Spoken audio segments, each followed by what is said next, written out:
Esta conferencia comenzará a grabarse. Bien, pues vamos a dar comienzo a una nueva sesión de lectura explicada de un curso de milagros. Y esta vez seguimos con el capítulo 12, el programa de estudios del Espíritu Santo, y estamos haciendo la segunda parte, segunda o tercera, del epígrafe 3, cómo invertir en la realidad. Pues bien, nos había estado contando Jesús en los tres primeros puntos de este epígrafe 3 lo que era hacer una buena inversión en la experiencia humana, invertir en la realidad y no invertir en la ilusión. El que invierte en la ilusión, pues invierte en todo lo que el mundo dice que se debe invertir. En fin, preponderar, competir, adquirir un dominio sobre el mundo, sobre los demás, sobre la base pues de la ilusión.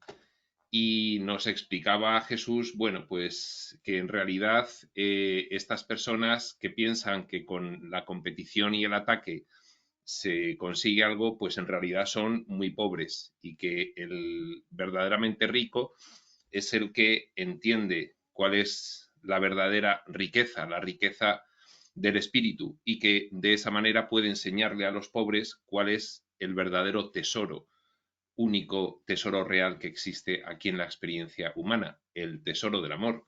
Bueno, pues vamos a continuar. En el punto 4, vamos a ver si acabamos este epígrafe que tiene 10 puntos, y por lo tanto en la página 245 del libro regular, sin más preámbulo, continuamos. Y dice así: reconoce lo que no importa, y si tus hermanos te piden algo descabellado, había puesto el ejemplo Jesús en el punto 2 anterior. Suponte que un hermano insiste en que hagas algo que tú crees que no quieres hacer. Su misma insistencia debería indicarte que él cree que su salvación depende de que tú hagas lo que se te pide. Si insistes en que no puedes satisfacer su deseo y experimentas de inmediato una reacción de oposición, es que crees que tu salvación depende de no hacerlo. Entonces estás dándole valor a eso que es irrelevante y estás cayendo en la misma ilusión que tu hermano. Estás, por lo tanto, cometiendo el mismo error que él, dice Jesús. Ahora vuelve otra vez a incidir en este aspecto. Dice: reconoce lo que no importa, y si tus hermanos te piden algo descabellado, que no importa, que no tiene relevancia, hazlo precisamente porque no importa. Niégate a hacerlo y tu oposición a ello demuestra que sí que te importa, con lo cual le estás dando realidad a la ilusión. Entonces, esto es algo que tenemos que tener muy en cuenta. Eres únicamente tú, por lo tanto, el que determina si la petición es descabellada o no. Porque antes, cuando ha dicho si tus hermanos te piden algo descabellado, lo he puesto entre comillas. Es decir, la interpretación de si algo es descabellado o no la realizas tú. ¿Es relevante? ¿Es importante? No. Entonces puede parecer descabellado a efectos del mundo, pero en realidad no lo es. En realidad no tiene ninguna relevancia. Si tú te opones a algo que no tiene relevancia, le estás dando valor. Con lo cual, pues estás enseñando ilusión, no enseñando realidad. Niégate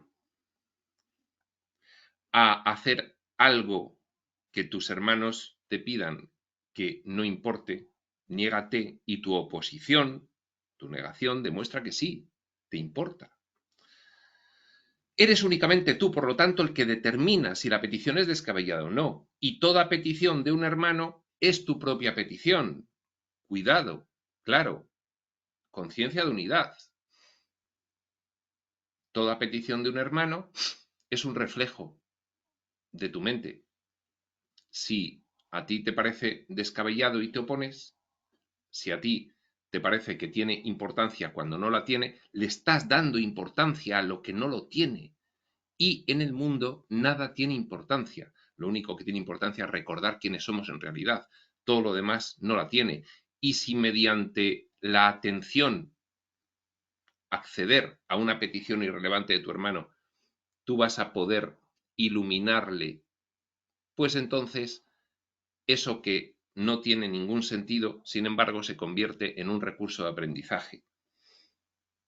Un recurso de aprendizaje para él y, por tanto, para ti, dado que sois una unidad. Toda petición de un hermano es tu propia petición, realmente.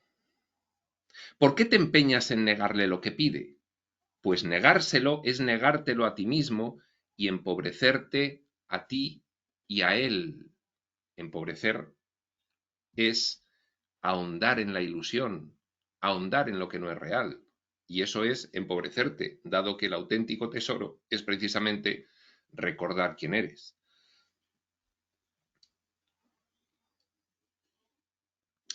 Él está pidiendo la salvación. Él realmente, haga lo que haga, está expresando de una manera confusa y errónea una petición de ayuda, una petición de amor. Él está pidiendo la salvación, al igual que tú. La pobreza es siempre cosa del ego y nunca de Dios.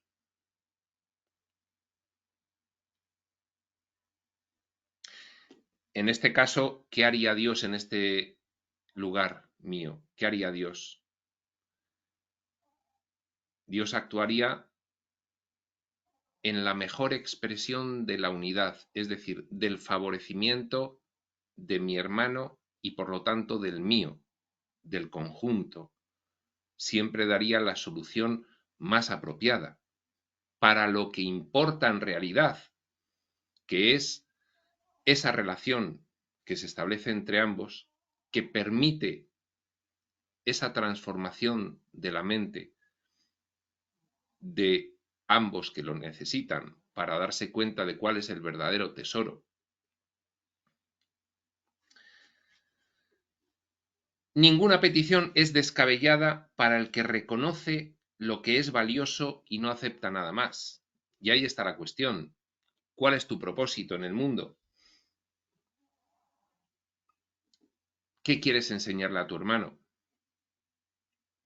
Da igual el contexto en el que se esté hablando de esto, en un contexto religioso, en un contexto de negocios, en un contexto de discusión de cualquier tipo.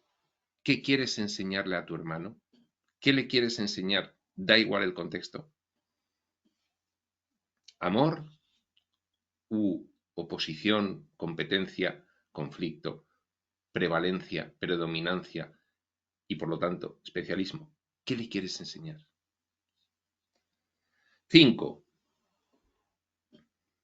La salvación es para la mente y se alcanza por medio de la paz. La mente es lo único que se puede salvar. La mente es causa, todo lo demás es efecto. Solo puedes actuar en la mente, solo puedes actuar en la mentalidad, solo puedes actuar en los valores, solo puedes actuar en la percepción, en darte cuenta de lo que es real y lo que no. ¿Qué quieres? ¿Bajar a la pobreza de tu hermano compitiendo con él? ¿O quieres darle una lección de amor a tu hermano? ¿Qué es lo que quieres? Da igual el contexto. ¿Qué es lo que quieres hacer? Porque para hacerlo tendrás que preservar esa mentalidad amorosa, esa mentalidad milagrosa que le ofrece a tu hermano el milagro. Mira, en realidad esto no es lo importante. ¿Qué era lo importante? El reconocimiento mutuo de nuestra naturaleza. No lo contrario. Da igual el contexto. La mente es lo único que se puede salvar y solo se puede salvar a través de la paz. Y en cuanto hay conflicto o competencia, no hay paz. Y cuando hay oposición, hay conflicto o competencia. Cualquier otra respuesta que no sea amor surge como resultado de una confusión con respecto a qué es la salvación y a cómo se alcanza. Y el amor es la única respuesta. Esta frase es para enmarcar. Cualquier otra respuesta que no sea amor, ya nos ha explicado Jesús, lo que no es amor perfecto es miedo en algún grado. Entonces, cualquier otra respuesta que no sea amor surge como resultado de una confusión respecto a qué es la salvación y cómo se alcanza. Da igual el contexto, da igual lo que se esté hablando, da igual lo que esté en juego, da igual lo que se esté discutiendo, no importa la relevancia a efectos del mundo de lo que ocurra. No importa. Lo único que importa es mostrarle a tu hermano su auténtica naturaleza. Y eso lo puedes demostrar con una respuesta desde tu auténtica naturaleza, desde el amor, dejando lo que es irrelevante en un segundo plano. No importa, no es una cuestión de prevalecer, es una cuestión de, sabiendo qué es lo importante, poder ofrecerlo. Cualquier otra respuesta que no sea amor surge como resultado de una confusión con respecto a qué es la salvación y a cómo se alcanza. Y el amor es la única respuesta, no puede haber otra. Qué sencillo, qué fácil. En cualquier contexto, en cualquier circunstancia y en cualquier situación, incluso si te están crucificando, la única respuesta posible es el amor. Nunca te olvides de esto, dice Jesús, y nunca te permitas creer ni por un solo instante que existe otra respuesta que no sea el amor. Otra frase para enmarcar. Esto se compra una cartulina blanca, así, de tamaño grande. Si es A3, mejor. Se compra un rotulador gordo, negro, para que contraste bien. Se escribe la frase anterior y esta. Nunca te olvides de esto, es la segunda frase. Y nunca te permitas creer, ni por un solo instante, que existe otra respuesta que no sea el amor. Pues de otro modo te contarás forzosamente entre los pobres, quienes no han entendido que moran en la abundancia y que la salvación ha llegado. Bien, una vez escrito, se coloca en la puerta de tu casa para que lo veas todos los días al salir. Al salir de tu casa, hacia la calle, para que lo leas. No hay otra respuesta válida que no sea una respuesta amorosa. 6. Identificarte con el ego y, por lo tanto, darle ilusión, darle relevancia a la ilusión y, por lo tanto, competir y, por lo tanto, atacar para prevalecer, es atacarte a ti mismo. Identificarte con el ego es atacarte a ti mismo y empobrecerte. Estás invirtiendo mal, no estás invirtiendo en la realidad. Da igual el contexto, da igual la situación. Fuera de casa, cualquier contexto o situación es lo mismo que aquí viendo este vídeo. No es diferente. Por eso, porque identificarte con el ego es atacarte a ti mismo y empobrecerte, por eso es por lo que todo aquel que se identifica con el ego se siente desposeído. Porque se está empobreciendo. Y entonces se siente carente. Porque no ha dado una respuesta desde el amor. Lo que experimenta entonces, cuando se siente desposeído, es depresión o ira, ya que lo que hizo fue intercambiar su amor hacia sí mismo por odio hacia sí mismo, dado que lo que hagamos con los demás lo hacemos con nosotros mismos. Si a los demás les respondemos no desde el amor, nos estamos respondiendo a nosotros mismos no desde el amor, sino desde el odio, sino desde el miedo. Y como consecuencia de ello, de haberte respondido, al responder a tu hermano no desde el amor, te has respondido a ti desde el odio, entonces empiezas a tener miedo de ti mismo por el mecanismo tan poco comprendido y tan frecuente en el que se desarrolla la experiencia humana de personaje egoico, por la cual, cuando tú proyectas fuera de ti algo que no es amor, entonces estás proyectando la creencia en el mal. Entonces estás viendo un mundo maligno, amenazador, hostil. Y al percibirlo, estás reforzando la idea del mal en ti. entonces te vuelves odioso, como en esa película de Quentin Tarantino, Los odiosos 8.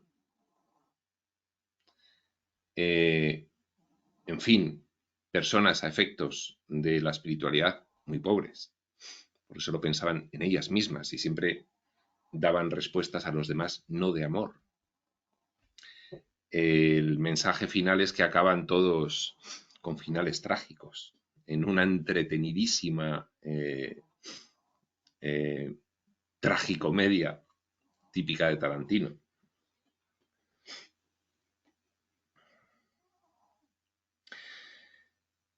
El que hace esto no se da cuenta de esto. Aun si es plenamente consciente de que está sintiendo ansiedad, no percibe que el origen de esta reside en su propia identificación con el ego y siempre trata de lidiar con ella haciendo algún trato de mente con el mundo. No sabe cuál es el origen de su depresión, de su ira, de su odio y de su miedo. No sabe cuál es el origen de esa profunda sensación de carencia y de vacío. Es la resultante de no responder con amor, de no responder conforme a lo que tú eres, alineado con tu naturaleza. Siempre percibe este mundo el que actúa así, el que piensa así, el que tiene esta creencia, como algo externo a él, pues esto es crucial para su propia adaptación. Cree que tiene que sobrevivir en un mundo físico al cual le ha dado valor de realidad, cuando la única verdad es que no existe nada fuera de ti mismo, en un sentido muy literal. Es muy difícil que nosotros comprendamos esta frase y siempre nos imaginamos que estamos en todo, pero que sigue habiendo cosas externas y estamos en ellas. Esto es una primera fase de comprensión, pero hay una segunda fase de comprensión que es que para cada conciencia en este escenario, todo lo que ve es una representación que está realizando él mismo. Otra cosa es que las representaciones que realiza cada conciencia se haya planificado que coincidan con la de las demás, pero no hay nada literal fuera de ti mismo que no seas tú mismo proyectándolo. Esto es difícil de comprender, pero es literal.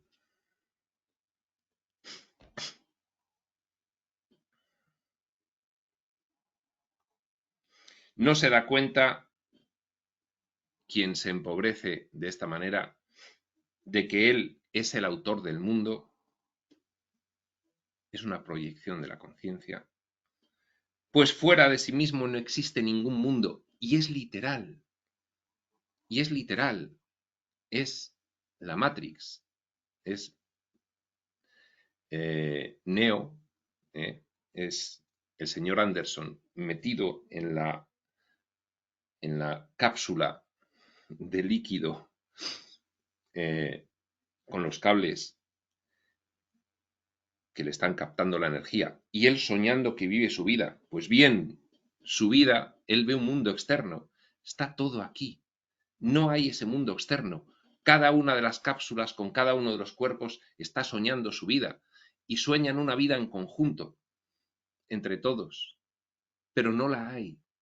No la hay. El mundo que ve cada uno es su propia mente y es literal.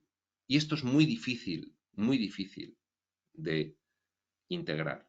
Pero es así y hay que empezar a darse cuenta de ello. No hay los demás. Estás tú representando a todos y cada uno representa a todos, solo que cada uno en su representación hace coincidir con el otro esa representación, pero no hay nada fuera de ti. 7. Si solo los pensamientos amorosos del Hijo de Dios constituyen la realidad del mundo, porque luego, claro, si toda la representación de la vida humana de una persona y toda su experiencia es una proyección que él está realizando literalmente,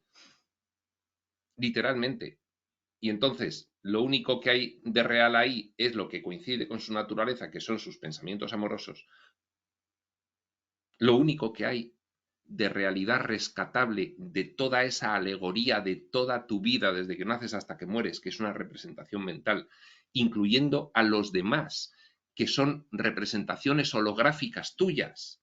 Y cada uno tiene sus representaciones holográficas y hay un diseño desde atrás que hace coincidir las representaciones holográficas, pero no hay otra cosa que tu mente. Y si la única realidad es el amor, solo los pensamientos amorosos de esa representación holográfica son reales. Nada más. Si solo los pensamientos amorosos del Hijo de Dios constituyen la realidad del mundo, el mundo real tiene que estar en su mente. Literal, literal, el mundo real, lo único que existe son sus pensamientos amorosos. Literal. ¿Cuál fue el único pensamiento real de Neo en toda su vida? El de Matrix, del señor Anderson. ¿Cuál fue el único pensamiento real? Aquí no hay ninguna otra realidad salvo la toma de conciencia de qué es esto, pura ilusión.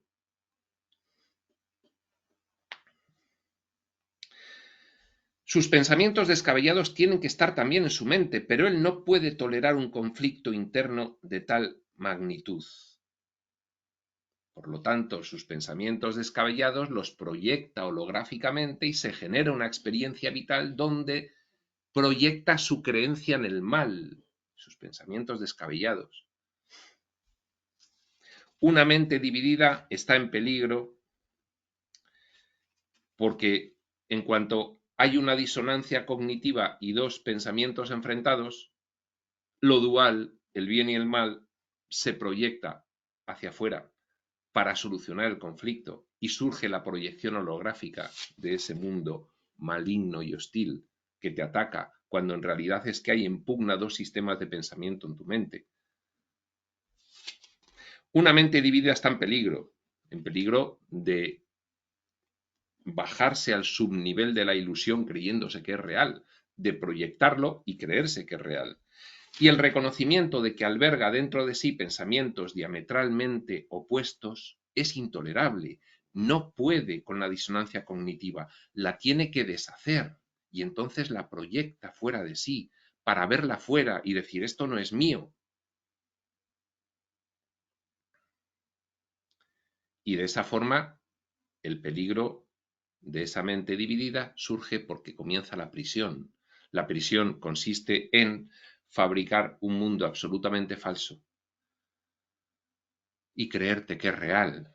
Has proyectado tus pensamientos de terror fuera, ahora los ves fuera y de esa forma salvaguardas pretendidamente, aparentemente, la integridad de tu mentecita material, pero lo haces a costa de recluirte en una prisión mientras esa mente esté dividida, que es lo que ocurre en este planeta ahora mismo.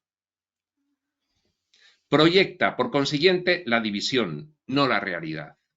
Todo lo que percibes como el mundo externo no es otra cosa que tu intento de mantener vigente tu identificación con el ego, es decir, con el miedo. Estás identificado con el mal. Mal, creencia en el mal, sus consecuentes inmediatos, culpa y miedo. Bien, no puedes con ello, no lo puedes sostener en tu mente, porque tu mente recuerda en otros niveles quién es, con lo cual lo proyectas fuera y haces esa representación holográfica de un mundo externo amenazador y hostil que te ataca, que te persigue. Y construyes tu prisión. Pues todo el mundo cree, todo lo que percibes como el mundo externo, que para eso lo haces, porque no soportas esa división de tu mente y proyectas fuera lo irreal. Todo lo que percibes como el mundo externo, luego después de proyectarlo lo percibes, es el bucle proyección-percepción. Lo proyectas inconscientemente desde abajo y luego lo percibes como real. Todo lo que percibes como el mundo externo no es otra cosa que tu intento de mantener vigente, mediante la proyección, tu identificación con el ego, pues todo el mundo cree que esta identificación es su salvación. Observa, sin embargo, lo que ha sucedido, la construcción de la prisión, pues los pensamientos tienen consecuencias para el que los piensa, y es que pierdes todo poder porque te empiezas a ver como una víctima de ese mundo, con lo cual ya no sales de él, no sales de allí. Estás en conflicto con el mundo tal como lo percibes porque crees que el mundo es antagónico a ti. Has percibido, has proyectado una idea del mundo basada en la creencia en el mal. Ves un mundo hostil, amenazador, antagónico a ti.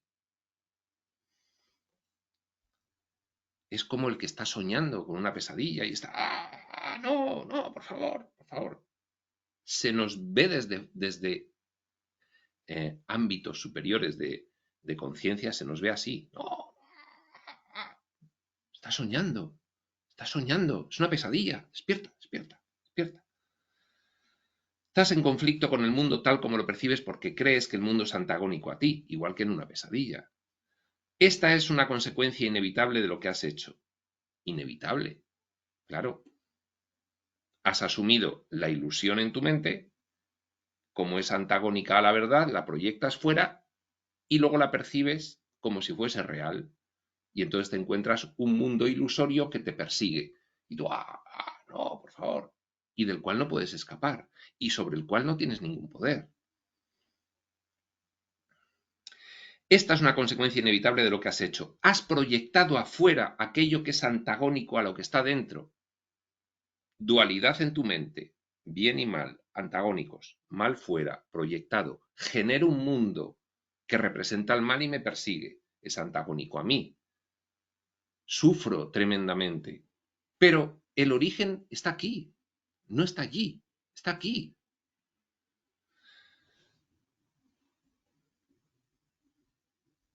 Has proyectado afuera aquello que es antagónico a lo que está dentro, lo sacas, y así no puedes por menos proyección que percibirlo de esa forma como antagónico y reforzar la idea del mal en ti. Por eso es por lo que debes darte cuenta de que tu odio se encuentra en tu mente y no fuera de ella, antes de que puedas liberarte de él. Y por lo que debes deshacerte de él antes de que puedas percibir el mundo tal como realmente es. Y por eso, por esta frase es por lo que se puede, de las muchas maneras en que se puede resumir un curso de milagros y la total espiritualidad, es el completo destierro de la creencia en el mal de tu mente. Porque mientras haya creencia en el mal en tu mente, habrá proyección y habrá un mundo hostil en el cual tú serás la víctima. Y esa percepción de ese mundo hostil reforzará la idea de la creencia en el mal, con lo cual es un bucle, es una espiral diabólica que se retroalimenta a sí misma. Por eso es una prisión. Por eso hace falta romper allí donde nace la idea de la prisión y nace en la falsa creencia en el mal.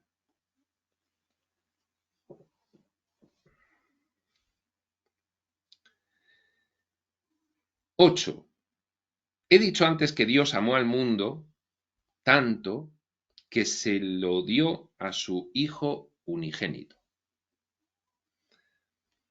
Es decir, que, hablando en términos muy metafísicos, la filiación surge como una fractalización de Dios, a la cual le entrega todo lo que es la experiencia divina, que es completamente existencial y primordial. Se la entrega entera a la filiación. ¿Por qué? Porque se fractaliza. Se fractaliza. Dios ama ciertamente el mundo real y aquellos que perciben la realidad de éste no pueden ver el mundo de la muerte. El que ha desterrado la creencia en el mal de su mente no puede ver un mundo amenazador y hostil. Pues la muerte no forma parte del mundo real. El mal no forma parte del mundo real, en el que todo es un reflejo de lo eterno.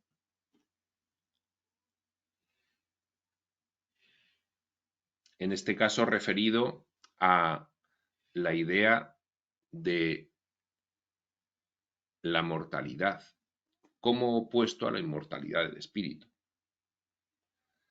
Inmortalidad del espíritu, mundo real. Mortalidad, opuesto a esa idea, mundo ficticio. La inmortalidad es un reflejo de lo eterno. La mortalidad es un reflejo de lo temporal, de lo falso. Dios te dio el mundo real en tu creación original, esa fractalización del yo soy, a cambio del mundo que tú fabricaste como resultado de la división de tu mente. Tú divides tu mente y Dios da una respuesta. Tú admites la creencia en el mal de tu mente y Dios te ofrece como respuesta la verdad. Tú diseñas y generas unas experiencias de dualidad y el espíritu siempre ofrece la solución a ese contexto generado para vivir la limitación.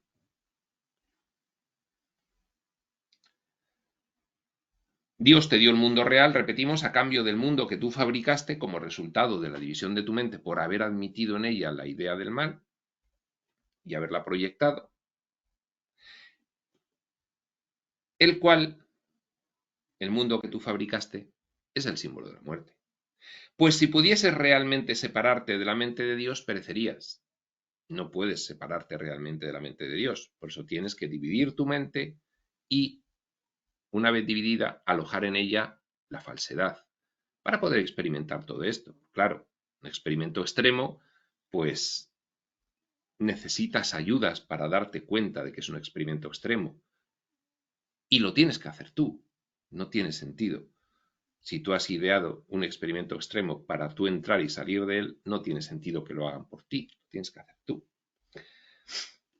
Es que si lo hiciesen por ti, además, no estarías recordando quién eres, con lo cual no habrías cumplimentado el propósito de ese experimento, que es recordar quién eres. Si dentro del experimento recuerdas quién eres, ya está. Ya está. No necesitas más. 9. El mundo que percibes es un mundo de separación.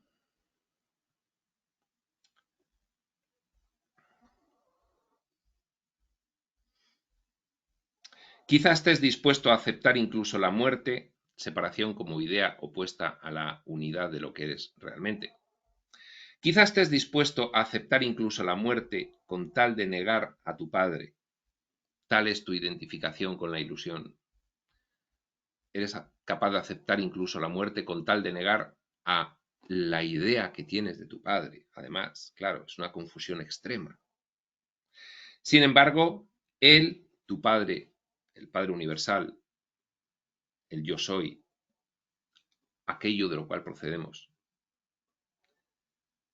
no dispuso que fuese así y por lo tanto no es así. La ilusión no puede revertir la realidad. Tu voluntad sigue siendo incapaz de oponerse a lo que la suya dispone. Es una ilusión el que tú te opongas a lo que Dios dispone. Es una ilusión fabricada en un contexto de experimentación. No puede ocurrir en realidad, pero tú lo vives como si fuese real. Tú lo estás viviendo como si fuese real. Ese es el problema. No que sea real o no, que tú lo vives como si fuese real. Y vemos ese mundo que se nos echa encima persiguiéndonos. Y ahora vienen estos y aquellos y estos nos dominan y nos controlan y no sé qué. Recuperar el recuerdo de quién eres, la idea de realidad y por lo tanto tu poder. Esa es la solución. Tu voluntad sigue siendo incapaz de oponerse a la que la suya dispone. Puedes creer que te opones, pero no puedes oponerte, porque eres tú, él. ¿Cómo te vas a oponer a ti mismo? Y esa es la razón de que no tengas ningún control sobre el mundo que fabricaste. Lógicamente, tú fabricas un mundo sobre la base de que, falsamente, de que estás ejerciendo una voluntad contraria a tu voluntad real y eso es un cirio, eso es una locura. Por lo tanto, es un mundo de mente y no ejerces ningún control sobre un mundo de mente que has fabricado, contra toda lógica. No es este un mundo que provenga de la voluntad, pues está regido por el deseo de ser diferente de Dios y la única voluntad es la de Dios. A ver, el origen primordial y primigenio de toda realidad es el espíritu. ¿Cómo va a haber otra voluntad? Tú te has creído en este experimento porque es un experimento extremo y lo hiciste para creértelo, pero ahora ya tienes que dejar de creértelo. Tú te has creído que hay una voluntad diferente de la del espíritu. que no, es falso, no hay nadie que rivalice con el espíritu, nadie, nada, es que no hay otra cosa que el espíritu. ¿Cómo va a haber alguien que rivalice? Para eso tendría que existir y no existe.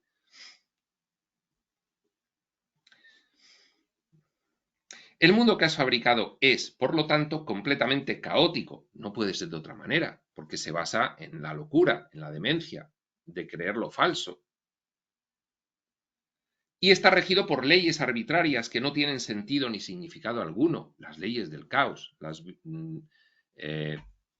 Las explica más adelante Jesús. Jesús explica en ese apartado de las leyes del caos la demencia y la locura de este mundo, que no tiene sentido alguno y sin embargo todos lo estamos aceptando como si tuviese pleno sentido. Y no tiene sentido alguno. No tiene sentido ni significado alguno. Se compone de lo que tú no deseas, lo cual has proyectado desde tu mente porque tienes miedo de ello, lo pones fuera y lo ves ya como algo real que te amenaza. No puedes admitirlo en tu mente porque sería inadmisible por ti, es inadmisible por ti. Y entonces para sobrellevar lo caótico de una mentalidad dividida, por eso dice Jesús que es peligroso tener una mentalidad dividida. Fíjate, Jesús no dice que sea peligroso que duermas por la noche en tu casa y no cierres la puerta, no. Jesús dice que lo peligroso es tu mentalidad dividida. Es lo único peligroso. Una mente dividida está en peligro. Y el peligro es que si tú alojas en tu mente la dualidad, que se hizo por experimento, sí, claro, se hizo por experimento, pero ya es hora de salir del experimento. Si tú alojas en tu mente la dualidad y por lo tanto la creencia en el mal, no puedes sostenerlo en tu mente. Lo proyectas desde tu mente porque tienes miedo de ello y luego lo ves como si fuese real. Sin embargo, un mundo así solo se puede encontrar en la mente de su hacedor junto con su verdadera salvación. La buena noticia. También hay solución dentro de tu mente a todo eso. Y es mediante la expiación, mediante la comprensión, comprender a partir de esta información qué está ocurriendo. Todo lo que el mundo me parece que me hace tiene solución aquí. Y eso es la comprensión, elevada comprensión.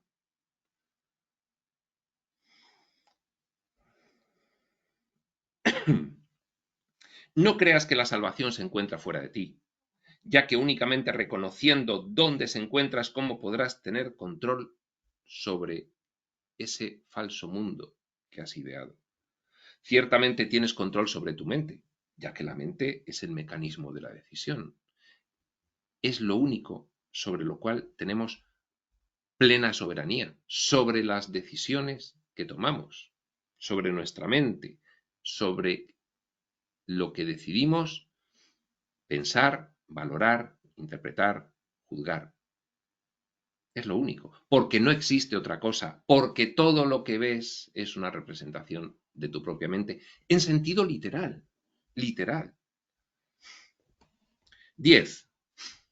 Si reconocieses que cualquier ataque que percibes se encuentra en tu mente y solo en tu mente, no fuera de ti, habrías por fin localizado su origen y allí donde el ataque tiene su origen, allí mismo tiene que terminar. Taxativo. Todo lo que ocurre fuera tiene su origen aquí. Pues en ese mismo lugar reside también la salvación. Lógicamente, eres una chispa divina, eres el espíritu, no hay otra cosa real y está dentro de ti. Ahí está la salvación de ese mundo caótico que has inventado. El altar de Dios donde Cristo mora, el altar es la mente. La mente desprovista de los obstáculos del sistema de pensamiento del ego. Ahí está todavía. Pero claro, si ese altar se llena de impurezas, de falsedad, pues entonces la mente superior está opacada por esa mente inferior de la falsedad. Tú limpias la falsedad y queda, porque ahí está esa mente superior. El altar de Dios donde Cristo mora se encuentra ahí. Tú has profanado el altar, lo has llenado de impurezas, pero no has profanado el mundo real. No has modificado la realidad. Es el señor Anderson metido en la cápsula e imaginándose todo el universo en su mente y viviéndolo. Cristo, sin embargo, ha puesto la expiación sobre el altar para ti. Lo llenaste tú de impurezas, el altar de tu mente, y se limpian con la información espiritual. La naturaleza crística, que es el puente entre el espíritu y el humano, es lo que diviniza o cristifica al humano, el Cristo, esa mentalidad del espíritu dentro de cualquier experiencia del espacio-tiempo, del sueño de ilusión. Cristo, sin embargo, ha puesto la expiación, la verdad, sobre el altar para ti, para que desalojes la ilusión. Lleva todas tus percepciones del mundo ante ese altar, pues es el altar a la verdad. Y por lo tanto, desalojarás la ilusión de tu mente y, por lo tanto, generarás una experiencia mucho más benévola en cuanto vayas desalojando lo falso y alojando lo verdadero. Ahí verás tu visión transformarse. Percibirás un mundo diferente, ya no percibirás el mal, empezarás a percibir lo que realmente hay, peticiones de amor. Ahí verás tu visión transformarse y ahí aprenderás a ver verdaderamente, con la visión del Espíritu. Desde este lugar en el que Dios y su Hijo moran en paz y en el que se te da la bienvenida, mirarás en paz hacia el exterior y verás el mundo correctamente, dice ya con estas últimas palabras de forma muy poética Jesús. Mas para encontrar ese lugar tienes que renunciar a tu inversión en el mundo tal como lo proyectas. He alojado la creencia en el mal en mi mente, no he podido con ella, la he proyectado fuera y he invertido en ella al percibirla como real, le he dado valor, he invertido en ella. Tienes que renunciar a tu inversión en el mundo tal como lo proyectas y permitir que el Espíritu Santo extienda el mundo real desde el altar de Dios hacia ti y permitir que la mentalidad divina extienda el mundo real desde el altar de Dios hacia ti, porque tú participas de ese altar de Dios. Es la parte de la mente que no has dividido y que está ahí. Pues bien, aquí acaba este capítulo, este epígrafe 3, cómo invertir en la realidad, de este capítulo 12, el programa de estudios del Espíritu Santo, con lo cual para la siguiente iremos al 4, un clásico el 4, un epígrafe muy famoso, buscar y hallar. Hasta entonces, prospector.